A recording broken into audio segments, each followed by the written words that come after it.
what you want, when you want it, where you want it. This is The Mesh.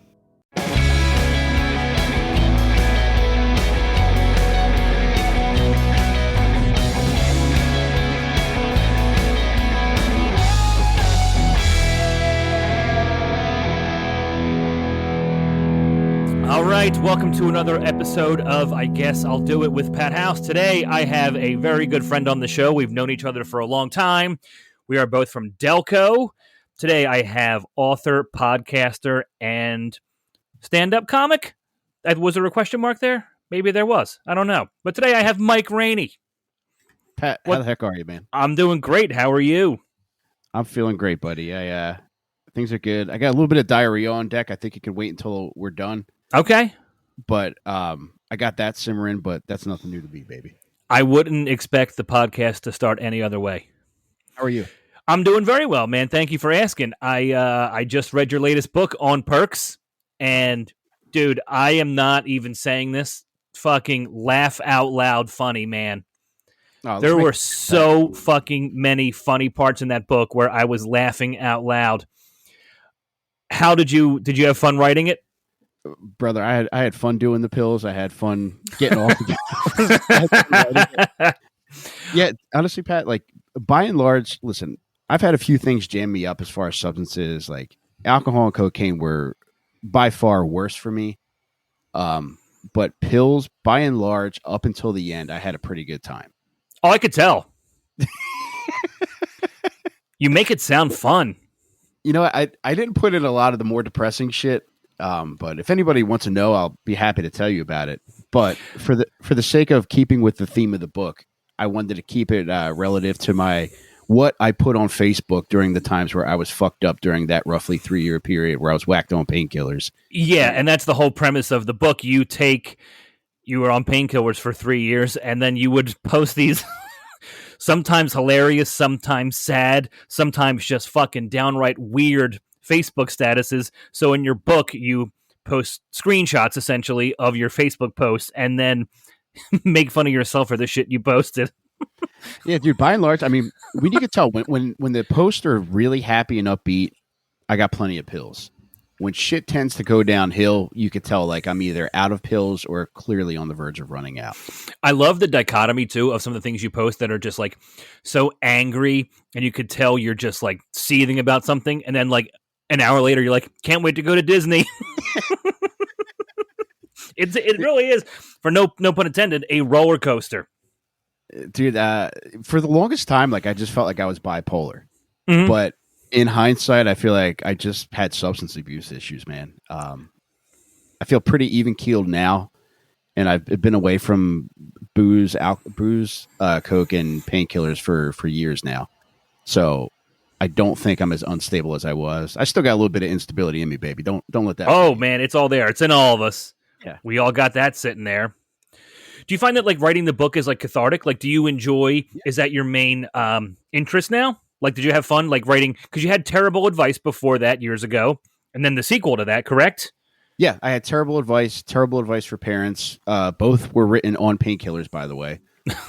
So I was very productive during that era.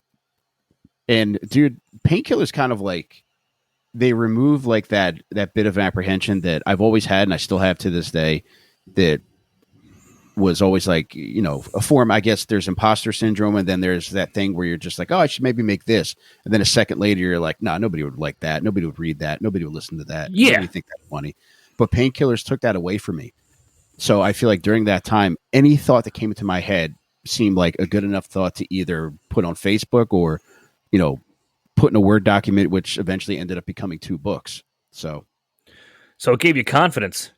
Yeah, I loved it, man. And it's, you know, and honestly, like I'm fucking 44 years old, Pat, and it's like confidence is still something that I struggle with. There are times where I feel like, yeah, dude, I'm crushing it. I'm the man. Then there's other times where I'm like, dude, I am the fucking worst and the unfunniest ever. Dude, I had shows in St. Louis last week, and on the Saturday early show, there was 1,200 people in the crowd. I didn't feel comfortable. I've been doing stand-up 18 years. I just don't know if we got off on the wrong foot or I didn't like sell my opening joke the way I wanted to. But like other nights, last weekend in Buffalo, I was confident all 5 shows. For whatever reason, I just was not feeling myself on that show. And then 2 hours later, Late Show was phenomenal. But yeah, man, I'm still up there. Like something isn't right. Something I don't feel good. They probably hate me.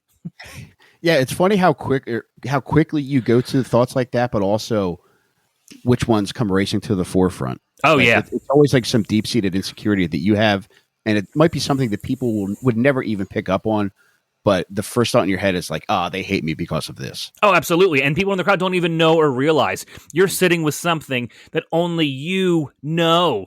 Nobody else does, but you think they know. 100%, man. And I, like I said, I'm 44, so I don't know that that's ever going to go away, but I mean, regardless, I'm just going to keep doing what I do and just try to overcome whatever that voice in my head is that's telling me not to do shit. So you were on Perks and then wrote 2 books, so it still gave you motivation to write? Dude, I felt great. It was, there were periods of activities where people typically associate with painkillers, whereas a lot of chilling, a lot of listening to fucking vinyl. I got heavy into collecting vinyl during this era. So I would sit back in this room that I'm talking to you from right now and just listen to albums for hours on end. And I would watch documentaries. I became a big Ken Burns fan because of painkillers. Oh, yeah. But aside from those kind what of an endorsement. Dude, he's the man. Tweet that at him. I will, man. He deserves it. But dude, it really unlocked something in me, and it didn't really, I don't know. It didn't incapacitate me. It did make me more productive than I had been. That's such an interesting thing, because I really thought it would have taken you the opposite way and made you, like you said, with vinyl or documentaries, like made you interested in stuff, but more distracted from being productive. Mm-hmm. I think it just goes back to that apprehension in overcoming that apprehension and what people think. And painkillers stripped that away. So, once I got my little chilling out of the way for the day, I would just be productive. Now, aside from the books, like I started a blog. Dude, I would write a new blog every day, and I would wake up at like 5 a.m. and before I made it to work at fucking 7:30 or 8 or whatever it was, I would have a new blog posted every day. And that's such dedication, man. I've been doing stand-up for 18 years. I still can't do shit like that. Dude, you know what it was, Pat? Like, it caught on pretty early on, and I got a ton of people were reading it within like a month. And having that validation for the first time, that was the first time I ever had like widespread validation. Like I'd never had a tweet that went viral or anything like that. Yeah. One day, one of the blog posts that I put up, it was just hundreds of thousands or maybe even 1 million views, like pretty quickly. And I was like, oh my God, people like this. So, and then did you feel a responsibility to follow up with all those people? To keep them as viewers or readers?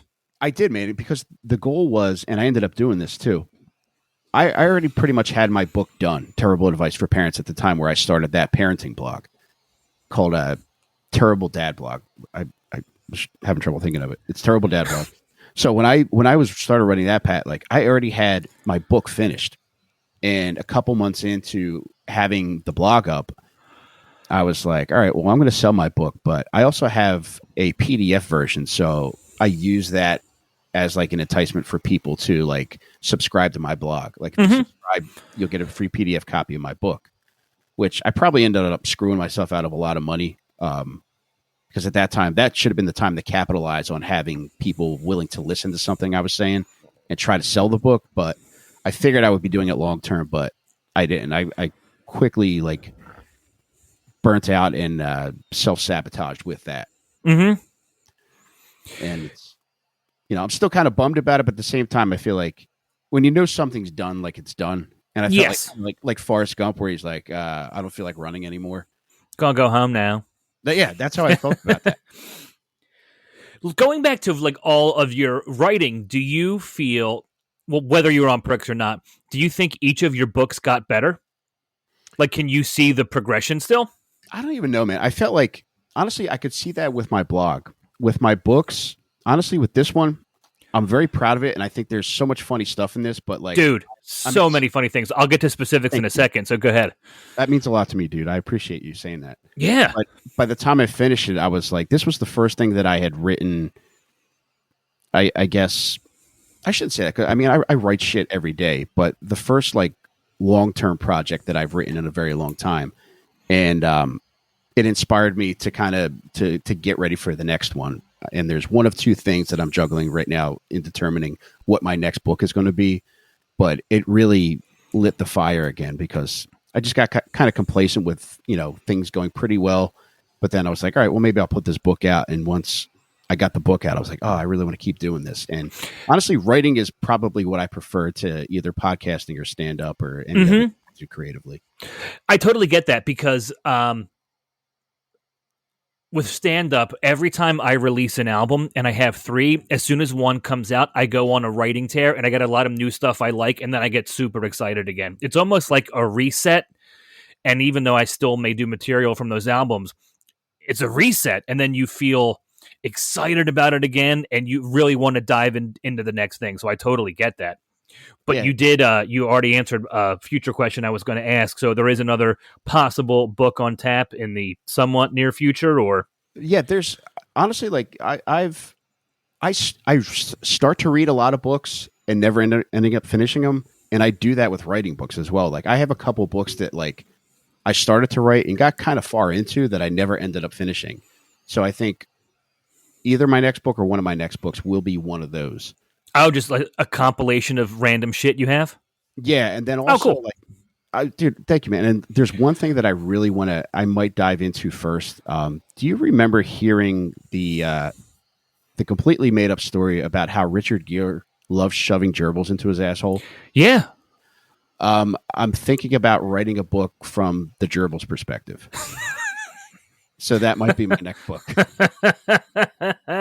Another thing that really made me laugh in your book, which is also a fun fact, is that you and Jamie were delivered by the same doctor. And yes. I believe you used the phrase ripped out of our mother's cooters. Yeah, my wife and I were delivered by the same OBGYN, Dr. Ritchie. Did you ever track him down or did you ever try? I have not, but now that the book's out and that memory had popped in my head after I saw that Facebook status, I might try to track him down. And I'd like to get a picture of both my wife and I smelling his fingers. You absolutely. I mean, dude, on each hand, that'd be fucking great. I want to go back a couple years and talk about stand-up for a little bit because that's where I know you from. You started in 2003? Yeah. Okay, cool. Yeah, I started in 2004. So what were your interests in comedy like before you did it? Were you a huge stand-up fan or more into movies? Like what got you into it? Because obviously you're an author and podcaster, but that all stemmed from stand-up. So that's why I want to go back to that and get to the backstory. Yeah, I guess when I was in high school, I was very into stand-up. Actually, before that, I would say grade school. I had a cousin who got me into Dice Clay. And I just couldn't believe that, like, you could say those kind of things and other people would think those things are funny because we have a similar sense of humor. And I imagine, like, when you were young and you thought the same fucked up things were funny, that you kind of felt guilty about thinking those things were funny. I definitely felt that. And then, I mean, I watched stand up and, I would catch up with Carlin or Dice Clay. I guess those were my two biggest guys, but then a friend took me to see Jim Norton. And at that point I was like, oh my God, like I want to try this. Like, this is so good. And this is so much fun. Cause it had been a really long time since I'd been to a live comedy show. Mm-hmm. And I saw Norton. I think I was maybe 22 years old. And I was like, all right, I'm going to try this. So I wrote jokes for a while and then I finally tried it and I had fun and it went pretty well for a first time, I guess. Yeah, that tends to be the case with a lot. I mean, I pretty much talk about this every episode because I ask people about their very first set. And for most of us, the first set does tend to go well. Where did you do your first set at? At the Laugh House on South Street in Philly. Wednesday night open mic, baby. That's where I started. That's where I did my very first set. Was Wid the host? He was. I felt like such an asshole because I'd signed up. And toward the end, he kept saying, yeah, you're next, you're next, you're next. And then it became apparent that I was not going to be next in any case.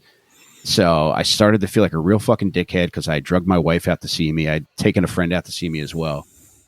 And then he's like, all right, your last comic for the evening. I was like, all right, here we go. And he announced the name, but it wasn't mine. Oh. But when Wade came off stage, I was like, listen, man, I really want to get my first time out of the way. After he's done, I realize everybody's going to leave. But can I just go up while the microphone's still on?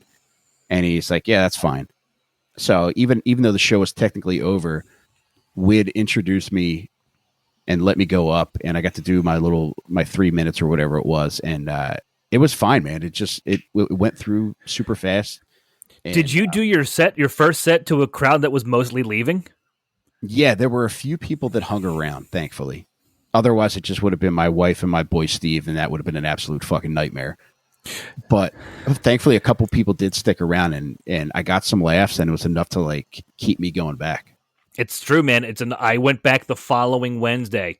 Mm-hmm. Did you keep going back? Because you didn't have kids yet then. So, dude, we had just found out, or we're just about to find. I think we had just found out that we were having our first kid, and yeah, I just once I did it, I wanted to do it more and more. And there was like the first couple of years where, I was going out multiple nights a week, and honestly, I had more fun than anything else partying. Like stand up was fun, but I really enjoyed like the camaraderie of all of that and just hanging out till fucking 2 or 3 in the morning drinking and just getting to know everybody. Yeah, that's come up a lot on my podcast too. It's like the shows are fun, but the comics hang afterwards is always so much more fun. It's the best, man. Whether it's an open mic or like, a paid booked weekend show, the hang afterwards is because you're both. It's just the comics hang is the best. Yeah, dude, and it's even though I started at the Laugh House, where I really had a lot of fun was at the Comedy Cabaret in Northeast Philly.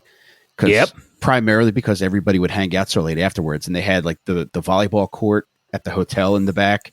Yep. Keep the bar open late, and everybody would just stay there till whenever. And it was just a really good time. And dude, I think the biggest part of what grabbed me and pulled me in toward that was there aren't many situations or many groups where I feel comfortable and feel like I fit. Mm-hmm. And that was one of the few where I did, and I felt like, people thought I was funny. I felt like I was respected, and it was probably the first time in my life where I felt like, all right, this is a group that I belong in.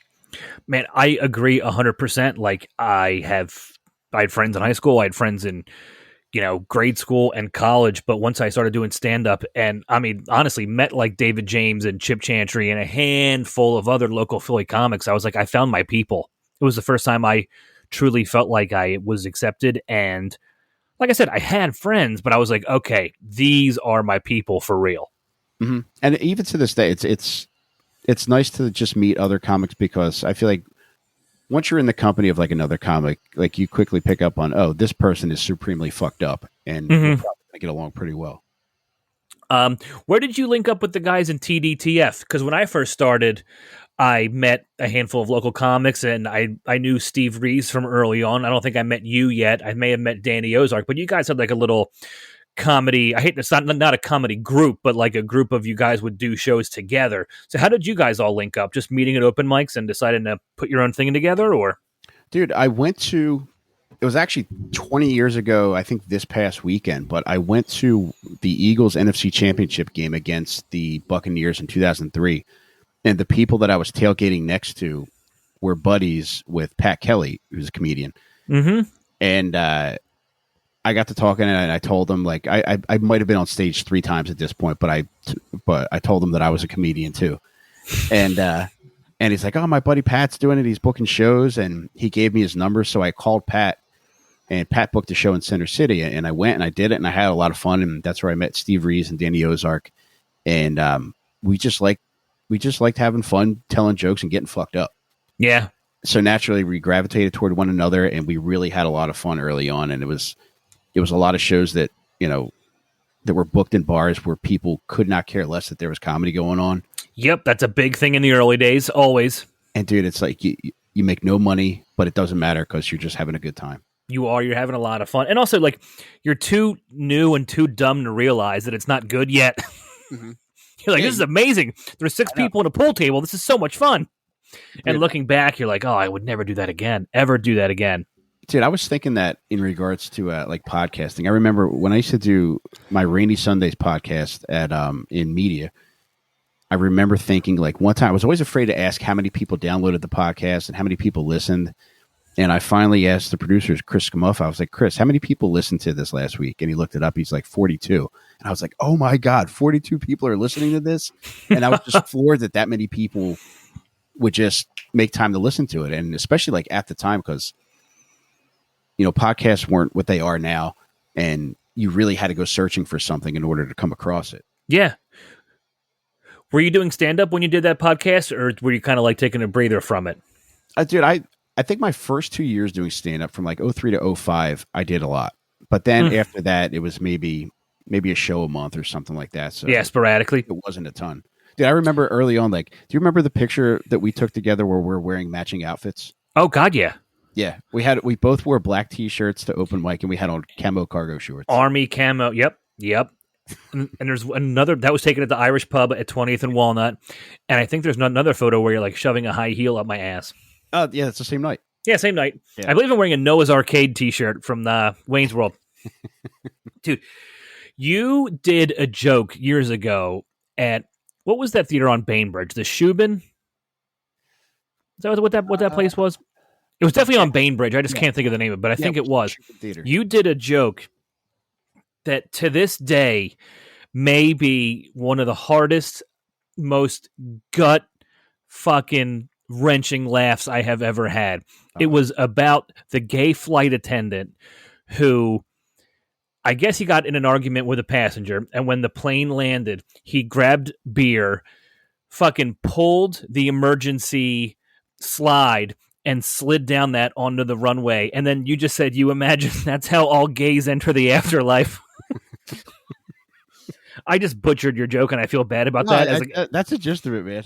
As a comic, but I remember fucking crying. I remember like my stomach hurt, and I was doubled over, and I literally had tears in my eyes. That was one of the funniest fucking jokes I have. Dude, this is probably going back 13 or 14 years. I still remember that clearly. I don't doubt it, man. I never would record myself. You record yourself, don't you? I record every single show. Yeah. Yeah. I mean, that's a much more productive approach, but like, I don't always listen. It's a whole process behind it because sometimes I don't have to, but there is that one time where you say a joke differently or something happens in the moment or like you add a tag and you just go back and listen to that. It's not like I, do an hour and then listen to the hour the next day. No way. I don't have time for that. Yeah. I mean, to that point, like it just made me think that, anytime I'm like reminded of a joke, I'm just like, all right, do I remember doing this or was this something I did? But I always, even now, it's like I'll have to like I have like little index cards where I'll have keywords written on, and I'll just, if I haven't done a show in a few weeks, I'm just like, what do I even talk about? And I don't know. And it's I know that if I recorded shit, I would probably, end up, my shit would be a lot better. Yeah. But I just haven't done that. But it's amazing how quickly you get rusty. Like over Christmas or most of December, I took like a 3.5 week break, and then I came back with a private show and then 2 shows at Helium, and I was literally sitting at my desk like, what are my jokes? Mm-hmm. I had no idea where to even begin, and only just after a 3-week break, I was like, I don't even know what I have. Dude, I totally feel that, man. And getting to do shows. I mean, you hit it hard constantly, and like you're constantly, doing shows in front of new people. Last spring was the first time where I had done that regularly in a very long time. Mm-hmm. And getting to do that by like, your third show in like, 2 nights, like you start to feel like a little bit of a rhythm. Oh man, and that's the best feeling, getting into the groove. If you're at a club for multiple nights, man, you do your Wednesday or Thursday show, and by Saturday late show, everything is firing on all cylinders. It's there's such an amazing rush that comes along with that. Yeah, man, and I'm looking forward to doing that again, this spring and this summer, as we're going to do more shows. And that's one of my main goals for this year. Once everything's kind of settling in with the book as far as like distribution, that's been a real big, a thorn in my side because I'm doing everything on my own. I'm not doing it like through Amazon or anybody. Yep. else. I just wanted to do everything on my own. And it's a shit ton of work, but it's a problem that I want to have. Like I want to keep as much of my money as possible. Absolutely. So I'm just totally into distributing it myself. But now that the smoke's starting to clear from, figuring all that out, I really just want to focus on just getting better at stand-up because I had so much fun, and I've had so much fun doing it recently that it reminded me how much fun I had initially when I started. Yeah. In the book on Perks, you say you hate stand-up. Did you always have like a back and forth with it at the time? Or like if you weren't actively doing it, did you hate it because you weren't doing it? Or were you frustrated with it? Yeah, I think it was a combination of like being frustrated and just never feeling as though I had enough time to dedicate to it. Mm-hmm. to get to a point where I wanted to be, because, I always had multiple jobs. I always had something to occupy my time. Yeah, and then children. Yeah. But now it's like I don't have a day job, so now, I have a lot of time each day to dedicate toward things that I want to do, and all the things that I want to do are comedy related now. So it's either like podcasts or writing something new or just, writing new jokes. I don't feel the same. I definitely don't hate it. Like like when it goes well, I love it. When it doesn't go well, it's like, all right, I want to do it again soon so I can get it right. It brings you back, man. It really does bring you back. So you mentioned doing shows this spring and summer. Will you do like a whole new act, or is there a lot of shit in your back pocket that you still like doing? Or a mix of both? It's going to be probably a mix of both. So when this year, it's going to be Butterly, Shaner, and I doing shows together. And last year when Butterly and I went out, we went out with Cullum Terrell, and we each did 20 minutes, and then we finished doing like a live thing on stage. So yeah. We'll do that again, and I'm just trying to crank out as much new stuff as possible. It could conceivably be a whole new like 20 minutes than it was last year. Yeah. But the places where, we're planning on visiting, we haven't been to yet. So it's a whole new audience. Yeah. So, I want to sharpen like what I do have and what might be good now, and use that to put it together for something bigger. I remember years ago, like when you were, this mid 2000s probably. I remember somebody at Helium, an old manager, saying like, "Man, Mike Rainey is so funny. I just can't put him in front of a weekend crowd yet," because you did some just, hilarious, but like maybe material the first comic shouldn't be doing. You know what I mean? Yeah. And listen, I never. But it's such a weird compliment. It's like, man, this guy is so funny, but there are probably so few weekends I can actually pair this guy up with. And I think you got a Jay Okerson hosting weekend. It's like, okay, perfect. Yeah, and it's like, I totally got that point of view, because I know what I am. And I might not be palatable for a weekend crowd that hasn't even gotten their fucking mozzarella sticks yet. Yeah. You might not want to hear about cum before your food's gotten to the table. So, but with the right audience, that's what they expect. It is. Yeah, and it is. And it's like eventually, that's what I feel like I'm getting now. And I think that's the benefit of having podcasts, is like people get to know you and get a feel for you.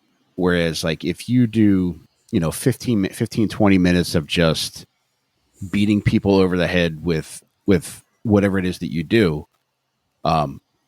if people come in expecting that, they're more likely to be entertained by it, as opposed to if you catch them off guard and they're just doing a lot of like heavy-handed shit. Whereas like I don't do things for the sake of being heavy-handed. It's like that's what I find funny, so I'm going to do it.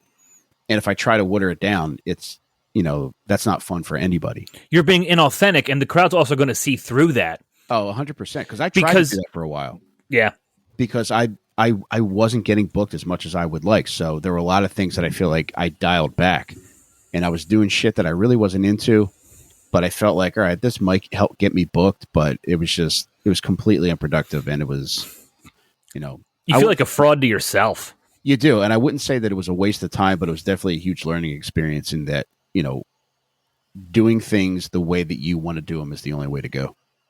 Oh, absolutely. So what is your writing process like now? You said when you had the blog, even before you got to work at 7 or 7:30 in the morning, you would already have a blog posted. Now that you said you don't have a day job right now, are you still getting up that early? No, I'm not, dude. Thank God. I get up with the kids. They get off to school, and then I'll usually go back to bed for a while. Or if I can't get back to sleep till maybe 9 or 10, I'll just get up and I instantly start working. Like the last 2 months, my days have just been consumed with shipping out books and packaging them and like checking. It's a lot of work. It's more than I bargained for, but again, it's a problem that I'm glad I have, because it's something that's, a success for me, and successes have been few and far between out of all the shit that I've tried and all the years I've been trying to make something of myself in this. But once I sit down and I write, I used to keep notebooks. I don't do that anymore. So I was going to bring that up because I've seen you with a notebook, because you write in cursive, don't you? Yeah, and I've seen you do it. Yep. Because I'm always amazed by people's method to their madness. So I've looked at a lot of, not like, I always look and see what comics are doing. So, and I remember you writing in like a spiral notebook in cursive. I remember that from years ago. You were a big Moleskine guy, right? A little bit here. I was for a little while. I've used a couple, but every notebook I use now is different. Color, size, shape, design on the front. Yeah. Doogie was a Moleskine guy. Yeah, I was. I got to see him last spring in Buffalo, and he was so goddamn funny, man. He's just one of my favorite people, and he's one of the funniest people on the planet. He's so funny. What were you doing up in Buffalo? We did a dad meet show at Helium Buffalo. Oh, nice. And it was just it rained all fucking day. It was a peak Buffalo day. And we got there, and dude, there were maybe like 20 people in the audience. So I was like so sad that like more people didn't come out, but the people that came, they were there for it. Yeah, they were awesome. That's a nice room. I was just there last weekend. It was a lot of fun. I like that club a lot. You've taken Dad Meet to a handful of the Heliums, right? Or mostly all of them? We went.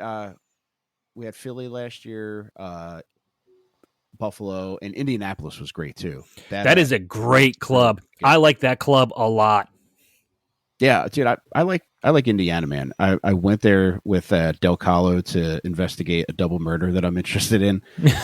So I got to hang out in Indiana for the first time that year prior, and then I went back for Indianapolis. And Indianapolis was fucking cool as shit, man. I could, anywhere I go, I feel like I could have fun, but getting to see like these new cities has really just been a lot of fun, dude. I love Cleveland. I love Detroit. I've never Albany, man. Yeah, I still love traveling, man. I mean, granted, I've been to Buffalo and Portland, Oregon like 15 times, but I still enjoy it. But I love exploring a new city, or if I return to a city, doing different shit. I love it, man. It never gets old. What's your favorite city to travel to? See, that's so many places are awesome. I love the Pacific Northwest. Like, if I do Tacoma Comedy Club or Portland, Oregon, like I have family out that way, so I'll stay out that way. So I'll go into the mountains towards like Mount Rainier for 2 or 3 days. Mm-hmm. So I love being out there. But I mean, Austin is cool. San Fran is cool. Nashville. I mean, Chicago. They're all. Yeah. Not many places blow. I mean, some do, but if you're in a major city, you can always find cool shit. My favorite thing to do is go find like a cool restaurant or two, like a good burger wing place. And I'm a creature of habit. I go back to the same spots every time I'm back in town. Mm-hmm.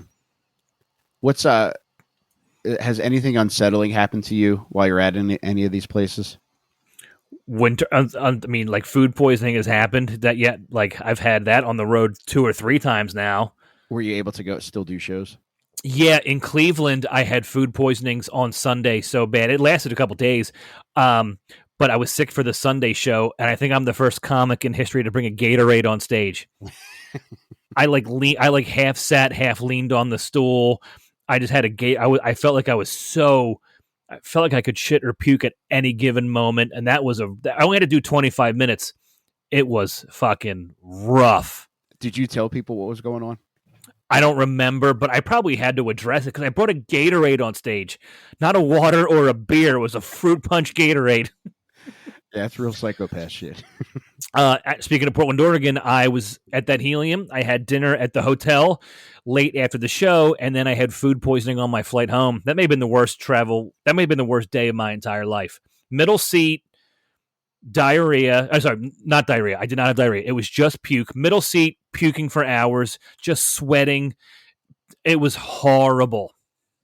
Oh, dude. Yeah, I've never puked on a plane, although my kids have thrown up on planes. We were coming back from Disney once, and dude, it was like that scene from Stand By Me where as soon as somebody pukes, everybody else starts puking. Lard ass. It was tried a true lard ass moment, and it was just the kids were fucking puking everywhere. Like my son got off the plane with his shirt off like a Delco animal. But I've never had the experience of throwing up on a plane, thankfully. How are your kids, man? I haven't seen them in forever. Everybody's good, man. Everybody's self-sufficient. They're doing their own thing. And my wife and I were just talking about this recently because in regards to people our age, starting families and how difficult that's got to be, starting it in your 40s when you don't have as much energy as you do in your 20s. Yeah. And I'm glad we did it early because if I had started now, it would just, I don't know. Be a whole different life. I know, man. And it's, in hindsight, like when we first started having kids, it was just, it was a much easier adjustment for my wife than it was for me. And now is like the time where I'm really like enjoying it more than ever. Nice. Do your kids think you're funny? I don't know, man. They're all funny, so I think they're funny. So I think I would be too scared to hear a no if I asked them. Yeah. Have your kids read the books? Yeah. Yeah, and they're aware of like what it is, and you know, if they ask, I'll tell them. So whatever questions they have, like I'm willing to tell whatever they want to know. So there's nothing that I'm holding back, and there's, you know, I want, you know, if they have a question, I want them to ask me, because I feel like, you know, now that I've been able to unfuck myself as much as I have, I could give a very thoughtful answer in regards to like what I did or why I was doing it or why. Well, being honest, yeah. Yeah. And it's much easier to digest when you're open and honest about shit, especially in regards to addiction and just overdoing it with alcohol and drugs, than it is to just, you know, keep it as the elephant in the room and never address it. Mm-hmm. In the book, you mention drinking Budweiser in a movie theater, and I totally forget what movie you and I went and saw. It may have been The Hangover, but I remember you had Budweiser for us, and you just had like a backpack full of Bud Pounders. Dude, I think we saw Step Brothers together. Was it Step Brothers? Okay, I couldn't remember. Okay, it may have. I think you're right. And dude, I think we also saw The Dark Knight together, because I walked home from the theater. I think you met me at a bar, and you sounds about right. You picked me up at the bar, and I walked home from the Marbleton movie theater. And thankfully, like, I was still pretty drunk, and I was like so blown away by Heath Ledger's performance that it's that it sobered you. It I needed that to be able to consume my thoughts for a 5-mile walk home. I was just gonna say, where'd you walk to from Marbleton?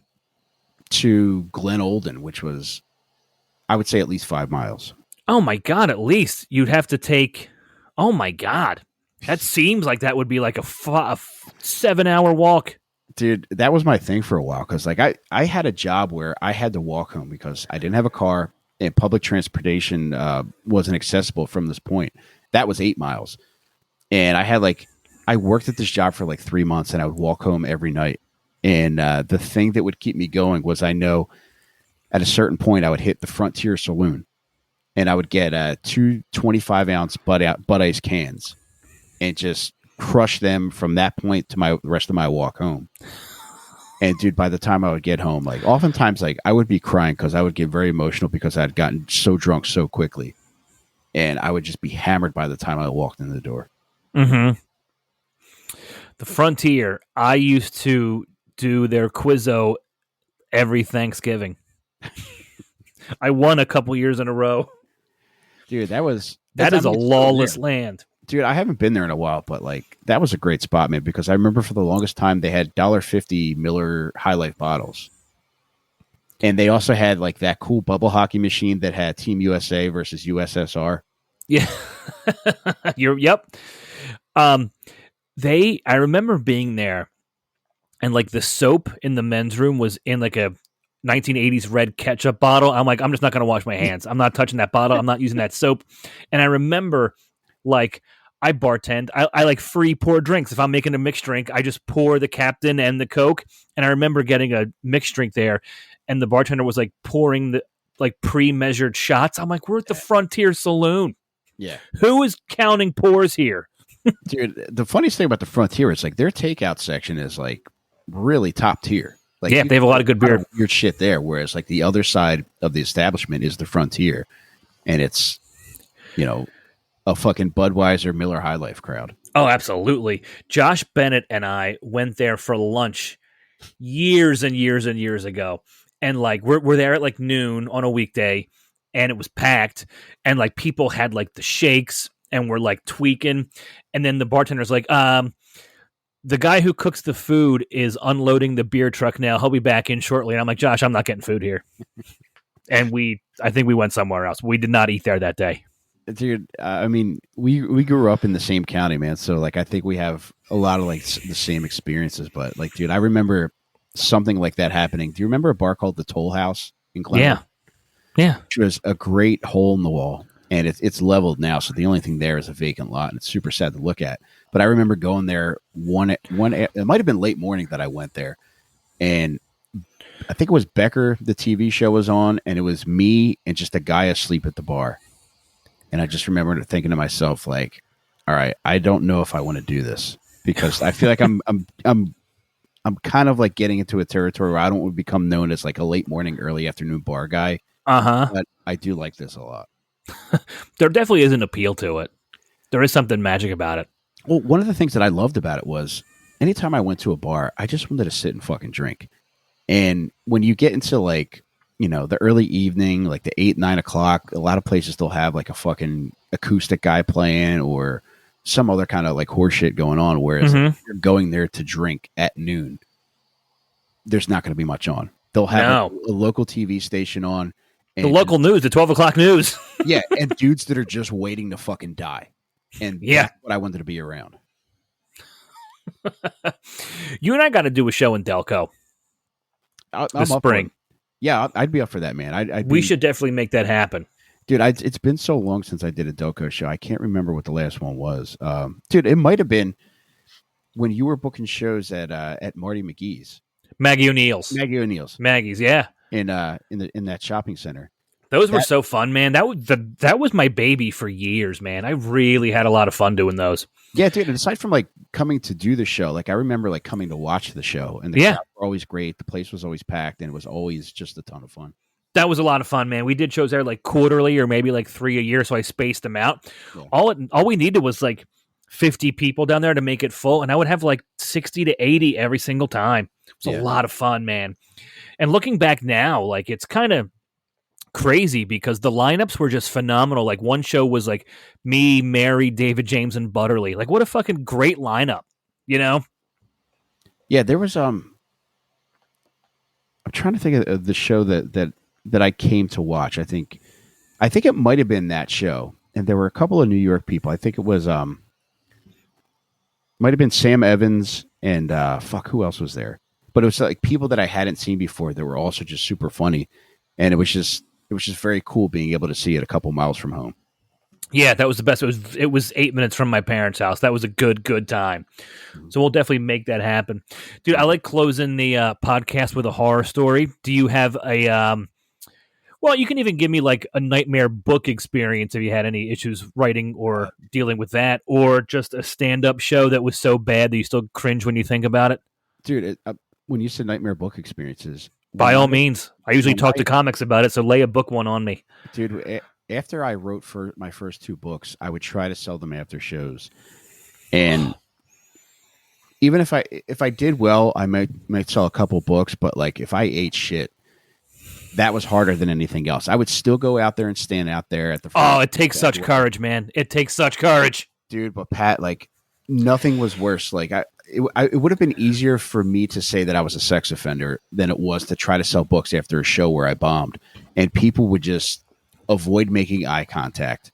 They give you looks of disgust when they do catch your eyes. Dude, it's insane the way people react to comedians who they don't like. Yes.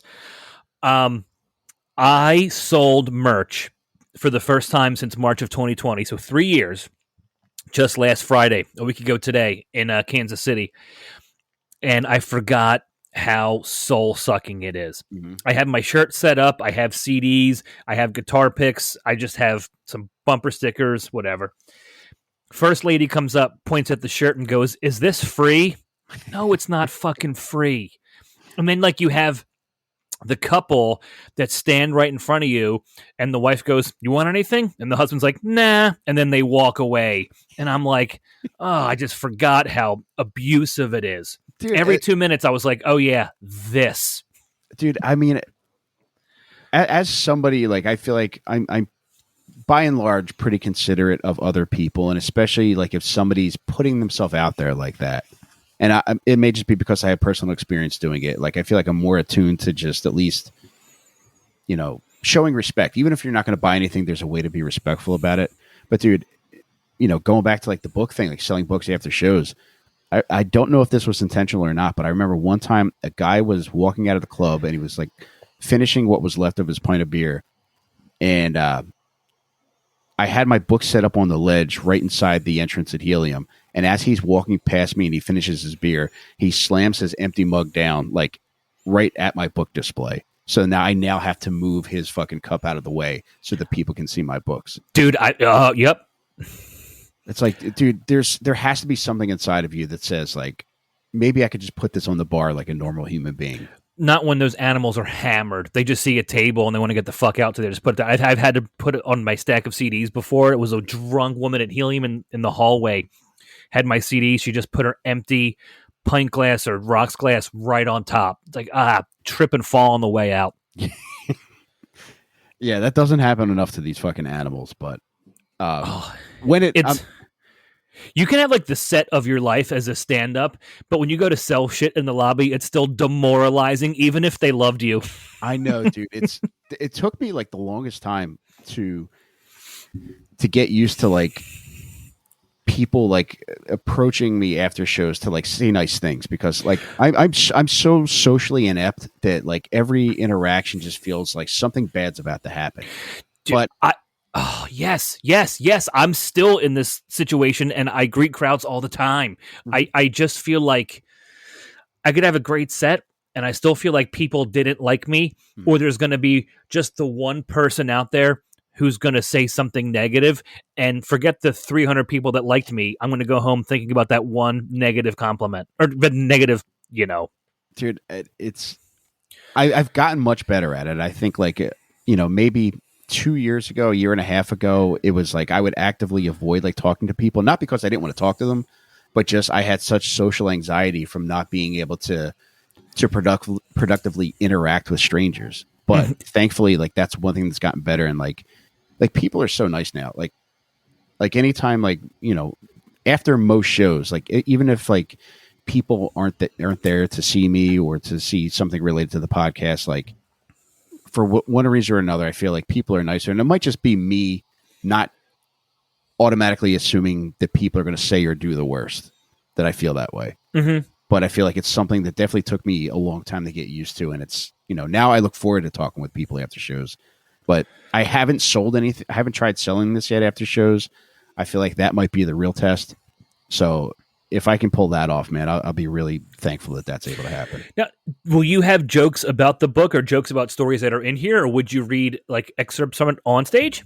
Because that'll definitely drum up business. I definitely like to talk about it.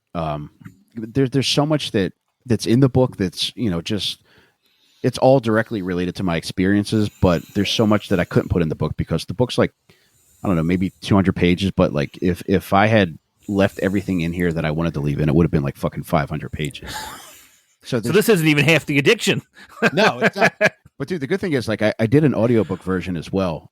And pretty much every post that I had during this era is in the audiobook version. Whereas this is maybe like half of what I initially set out to document. But dude, it's like I said, man, by and large, like this was close to 3 years where, I was fucking whacked on painkillers. And for the first half to 2 years of it, like I by and large had a really good time.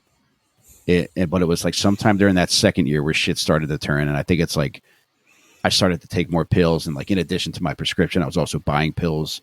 So that's when it really started to get much darker. But dude, early on, it was fucking heaven, baby. Well, you know what? That's a perfect note to end on. Dude, thank you so much for being here. Guys, check out On Perks and check out Mike's podcast, Little Stinkers and Dad Meat. Dude, thank you so much for being here, man. Pat, I love you, dude. And I appreciate you having me on, man. And absolutely. We're going to help you promote the book. And we're going to do a show together in the spring or somewhere around here. I can't wait, buddy. And yeah, dude, thank you so much for having me on to talk about On Perks. And you can buy it at onperks.com. That's ONPERCS.com. Pat, you're the man. You too, man. Good talking to you. All right, love you, guys. You too.